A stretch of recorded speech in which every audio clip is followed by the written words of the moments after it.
Okay, interesting. So what do you do? Like in your open relationship, I think you referenced it as something you do so you don't cheat. Is that accurate? Something you do so you don't cheat. Oh, well, that's kind of the view that I had as before. Is that like, okay, obviously, I can't do the monogamy thing. I suck at it. And then I met Melina, who's like, oh, polyamory. I'm like, okay, let's try this. Sounds better. So I get in less trouble. But okay, but like you're not in a polyamorous relationship. You're in an open relationship, right? Because I don't know what I'm in right now. So because like you can't date other people. You can't really anchor with somebody else. Can you move a third person into your apartment and be like, great, now we're all dating? Move somebody in, no. But I would say that what we do goes well beyond the boundary of an open relationship. So it's kind of hard. We're in some weird place in the middle.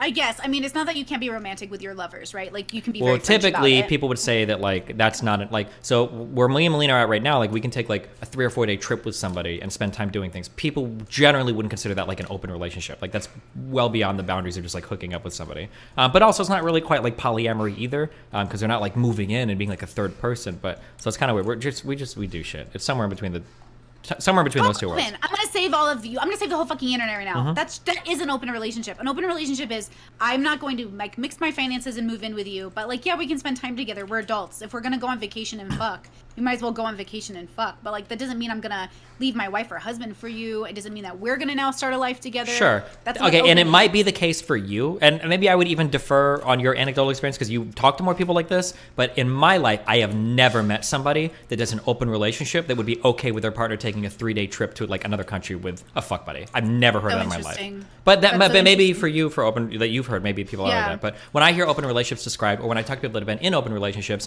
normally there's a lot of rules attached. It's only one night stands. Sometimes they're not even allowed to sleep with the person. They've got to leave that night. Oh, yeah, weird. Sometimes you're not allowed to do anything like romantically. You can go over and fuck, but you're not going to go out and watch movies, or you're not going to go out and do anything like that. You can't say, Okay. Yeah. So I've heard like a lot of that before. It's like pretty common for open relationships. So that's why I say we're like somewhere in the middle. Yeah. You're right that okay. I feel like in sex positive circles that is the case.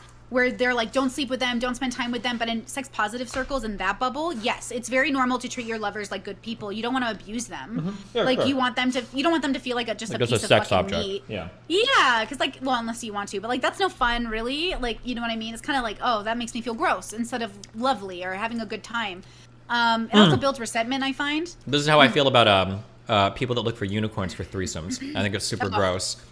People that are finding somebody who are like, we want to fuck you, and then we need to kick you the fuck out immediately so that we can take care of each other because you are literally just here for us to use. Yeah, but that's actually, that's probably the most common approach to threesomes, though, is people looking for just the unicorn. They can bring in, fuck, and then kick them the fuck out, right? Oh, all of OkCupid is literally like looking for a third, or like even now Tinder and stuff is looking for a third, but like only for a unicorn. Like they're unicorn hunting. Yeah. And it sucks. No, I hate that shit. I mean, I'm a bi woman, obviously, and I was a bottom primarily in my 20s, so people would approach me. And one of the things I always said was like, look, dudes, I just don't want to be a fucking like fuck toy like that. I mean, I do, but like not really. So I'm going to have a problem with how you're treating me. I just don't feel like I'm being treated like a person. Yeah, And because that the couple fucking is sucks. like very much concerned about their own emotional well-being and the well-being of their partner, but like the unicorn is there and they can't possibly suffer anything negative. They're just there for entertainment and pleasure, yeah. Totally. All right, bye. Remember to hit that like and subscribe, and don't forget the notification bell so that my videos show up right in your feed.